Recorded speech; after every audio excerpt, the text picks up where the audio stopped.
First, let's take a look at the bigger picture. There are loosely speaking 4 types of individuals in the universe.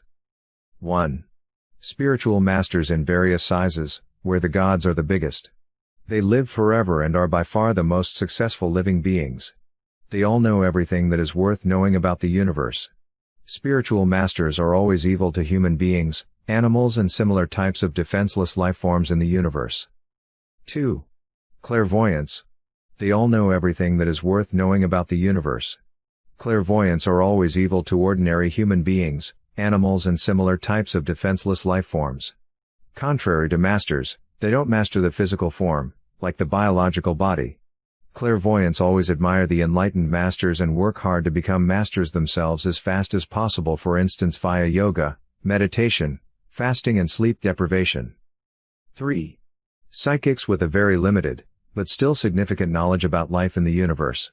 Novelist Thomas Gerner Larsen currently belongs to that group. Psychics tend to dislike spiritual masters and clairvoyants. 4.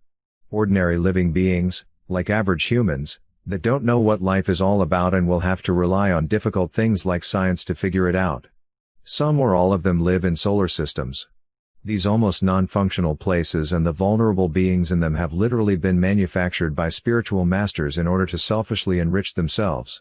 The purpose of all genuine religions is to function as the last step in this cold and unethical production process. Solar systems are essentially concentration camps that slowly but surely produce new enlightened masters.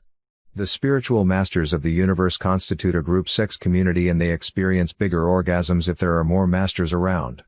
They love to form huge clouds of energy different places in the universe where they are melting together at the atomic level because it maximizes the amount of pleasure they experience.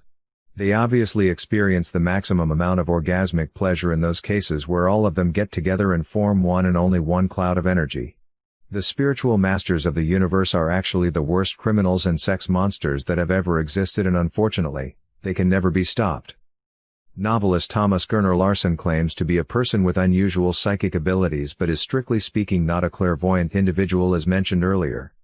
But so far, no clairvoyant person or spiritual master has been willing to share this type of high-level material. This is why enlightened masters sometimes call themselves mystics, and certain religions require that its students successfully pass several initiation levels before they will be able to see the full picture.